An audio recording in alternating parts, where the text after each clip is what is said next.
भाद्रपद मास यानी कि भादों के महीने में पड़ने वाली पूर्णिमा तिथि को भाद्रपद पूर्णिमा कहते हैं और हिंदू धर्म की मान्यताओं के अनुसार इस दिन उमा महेश्वर व्रत भी किया जाता है। भादों की पूर्णिमा का महत्व अन्य पूर्णिमाओं से इसलिए भी ज्यादा है क्योंकि इसी दिन से पितृपक्ष भी प्रारंभ हो जाते हैं। पितृपक्ष को श्राद्ध और कनागत के नाम से भी जाना जाता है। इस बार साल 2022 में भाद्रपद पूर्णिमा 10 सितंबर शनिवार को है और हिंदी पंचांग के अनुसार भाद्रपद पूर्णिमा के दिन ही भगवान सत्यनारायण की पूजा करने से बड़ा लाभ होता है। इस दिन व्रत रखने से भक्तों के कष्ट दूर होते हैं, जीवन में सुख समृद्धि का वास होता है और पूर्णिमा की तिथि पर पवित्र नदी में, सरोवर में या कुंड में स्नान करने से हर प्रकार के पाप कट जाते हैं, नष्ट हो जाते हैं। अगर नदी में, कुंड में या सरोवर में स्नान करना संभव ना हो तो इस दिन घर के हर सदस्य को नहाने के पानी में गंगा जल मिलाकर स्नान करना चाहिए। शास्त्रों के अनुसार इस दिन दान पुण्य का कार्य भी करना चाहिए। ऐसा करने से भी शुभ फल की प्राप्ति होती है। और जो उमा महेश्वर व्रत है वो स्त्रियों के लिए विशेष महत्वपूर्ण होता है। इस व्रत को करने से बुद्धिमान संतान और सौभाग्य की प्राप्ति होती है। इस व्रत में भगवान शिव और माता पार्वती की विशेष पूजा अर्चना की जाती है। आज की इस वीडियो में आप जानेंगे भादो पूर्णिमा की तिथि और शुभ मुहूर्त के साथ ही इस दिन रहने वाले अभिजीत मुहूर्त, विजय मुहूर्त, ब्रह्म मुहूर्त के साथ ही शाम की पूजा का समय और चंद्रोदय का समय, जिस समय ये व्रत पूर्ण होता है, यानी कि चंद्र देवता को अर्घ देकर ही ये व्रत पूर्ण होता है।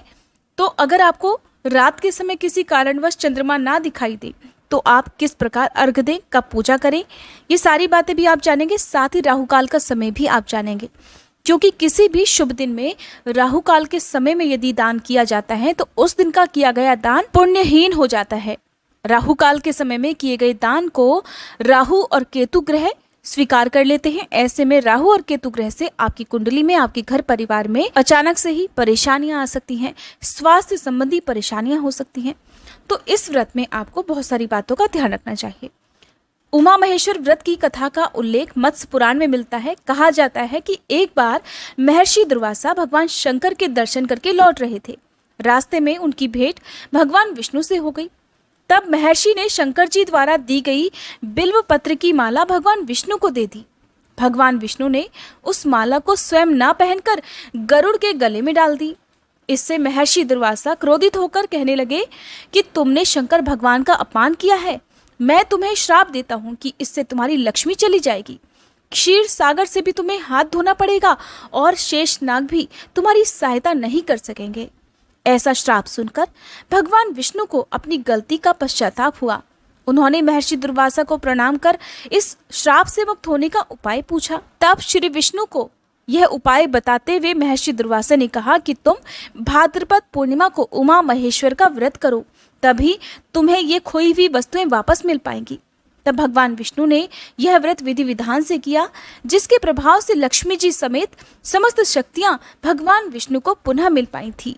पूर्णिमा के दिन ही सत्यनारायण भगवान का व्रत भी किया जाता है और इस दिन शुभ समय में सत्यनारायण भगवान की कथा भी पढ़ी और सुनी जाती है। अगर संभव हो तो पंडित जी को बुलाकर आपको अपने घर में सत्यनारायण भगवान की कथा का पाठ करवाना चाहिए। समय ना हो, ऐसा करना संभव ना हो तो आप खुद भी सत्यनारायण भगवान की कथा खुद पढ़ या सुन सकते हैं। पूर्णिमा का उपवास रखने से हर प्रकार के सुख की प्राप्ति होती है। इस दिन भगवान विष्णु की और माँ लक्ष्मी जी की विशेष पूजा अर्चना की जाती है। भगवान विष्णु को पीले फल, पीले फूल अर्पित करके दिन भर उपवास रखा जाता है। व्रत की कथा पढ़कर सुनकर आपको ये व्रत अपना पूरा करना होता है। शाम को चंद्रोदय से पहले आपको एक बार फिर से स्नान आदि से निवृत्त होकर फिर से सुबह की तरह पूजा करनी चाहिए। व्रत की कथा पढ़नी और सुननी चाहिए और चंद्र देवता को अर्घ भी देना चाहिए।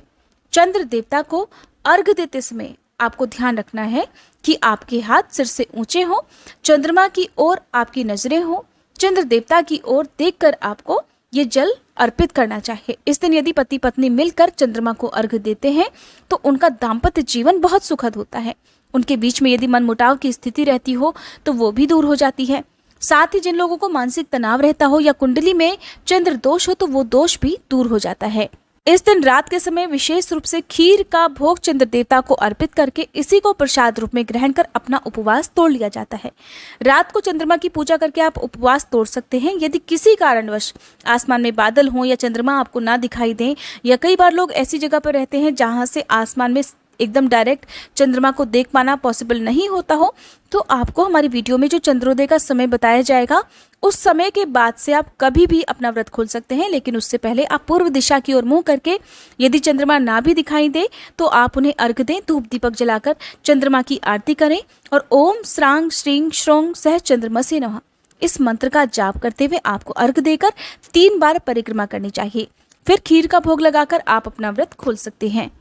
पूर्णिमा के दिन माँ लक्ष्मी जी की विशेष कृपा पाने के लिए उत्तर दिशा की तरफ मुंह करके घी का एक दीपक रात के समय जलाना चाहिए। अपने घर के मुख्य द्वार पर एक दीपक जलाना चाहिए। तुलसी जी की पूजा भी इस दिन जरूर करनी चाहिए, क्योंकि जिस घर में तुलसी जी की पूजा होती है वहाँ साक्षात भगवान श्री हरि और माँ लक्ष्मी जी का वास माना जाता है। इस दिन अपने घर को हर बुरी नज़र से बचाने के लिए घर के मुख्य द्वार पर आम या अशोक के पत्तों का तोरण सुबह के समय बांधना चाहिए। जो लोग इस दिन उपवास ना भी रख पाए उन्हें इस दिन शुद्ध सात्विक भोजन बनाना चाहिए और हर प्रकार की बुरी आदतों से इस दिन दूर रहना चाहिए। अगर आप इस दिन सत्यनारायण भगवान की कथा पढ़ते या सुनते हैं तो कथा पढ़ते या सुनते समय आप पंचामृत या फिर आटे को घी में भूनकर उसमें चीनी मिलाकर आप भोग जरूर तैयार करें। कथा समाप्ति के बाद ये भोग सत्यनारायण भगवान को लगाकर आप प्रसाद रूप में परिवारजनों में बांटें। इस दिन पंचामृत का भोग भी आप लगा सकते हैं। ध्यान रहे कि तुलसी दल आपको हर भोग में भगवान विष्णु को या सत्यनारायण भगवान को अर्पित करने होते हैं, क्योंकि बिना तुलसी दल के भगवान अपना भोग स्वीकार नहीं करते हैं। अब जान लीजिए शुभ मुहूर्त के बारे में। इस बार 10 सितंबर शनिवार को भाद्रपद पूर्णिमा है और उदय तिथि के अनुसार व्रत भी इसी दिन रखा जाएगा। व्रत सुबह से प्रारंभ होगा और रात को समाप्त हो जाएगा और इसी दिन से पितृपक्ष भी प्रारंभ हो जाएंगे। साथ ही अगले दिन से नया हिंदी महीना आश्विन का प्रारंभ हो जाएगा। पितृपक्ष आश्विन मास की अमावस्या को समाप्त हो जाएंगे। पूर्णिमा तिथि प्रारंभ होगी 9 सितंबर शुक्रवार की शाम 6:09 से और समाप्त होगी 10 सितंबर शनिवार की दोपहर में 3:28 पर। पूर्णिमा के दिन सूर्योदय का समय रहेगा सुबह 6:15, सूर्यास्त का समय रहेगा शाम 6:32 और चंद्रोदय का समय रहेगा शाम 6:51 पर। तो आप शाम को चंद्र देवता की पूजा 6:51 के बाद से कभी भी कर सकते हैं। ध्यान रहे कि 10 बजे से पहले पहले आपको ये पूजा कर लेनी चाहिए और इसी के बीच में आप अपना व्रत भी खोल सकते हैं। अब जानिए पूर्णिमा के दिन रहने वाले शुभ और अशुभ मुहूर्तों के बारे में। तो ब्रह्म मुहूर्त का समय रहेगा सुबह 4:29 से 5:17 तक, जिस समय में पवित्र नदियों में या घर पर स्नान किया जाता है। हो सके तो इसी समय में आप सुबह की पूजा भी कर सकते हैं। ब्रह्म मुहूर्त के समय की गई पूजा पाठ भगवान जल्दी स्वीकार करते हैं। और अभिजीत मुहूर्त का समय इस दिन रहेगा सुबह 11:49 से 12:37 तक। अमृत काल का समय रहेगा दोपहर 12:33 से 2:03 तक। विजय मुहूर्त का समय रहेगा दोपहर 2:23 से 3:13 तक। अगर आप अपने घर पर सत्यनारायण भगवान की कथा का पाठ करवाना चाहते हैं तो अभिजीत मुहूर्त, अमृत मुहूर्त और विजय मुहूर्त ये कथा के लिए सबसे शुभ मुहूर्त रहेंगे। इस दिन शाम की पूजा का शुभ मुहूर्त रहेगा शाम 6:32 से लेकर 7:42 तक।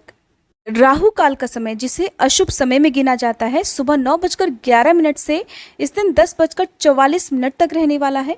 तो आपको इस समय को छोड़कर बाकी किसी भी समय में आप अपना शुभ कार्य कर सकते हैं या जो भी दान देना है वो इस समय से बचकर आपको देना है। या तो राहु काल की समाप्ति के बाद या राहु काल प्रारंभ होने से पहले आप दान दे सकते हैं। अगर आपको ये जानकारी पसंद आई हो तो प्लीज़ वीडियो को लाइक करके हमारे चैनल को जरूर सब्सक्राइब कीजिएगा। अगर आप पूर्णिमा की कथा या सत्यनारायण भगवान की कथा सुनना चाहते हैं तो हमारे दूसरे चैनल किटकैट स्टोरीज को जरूर सब्सक्राइब कर लीजिएगा, जिस पर आपको इन सभी व्रतों की पूजा विधि और कथाओं की जानकारी मिलेगी।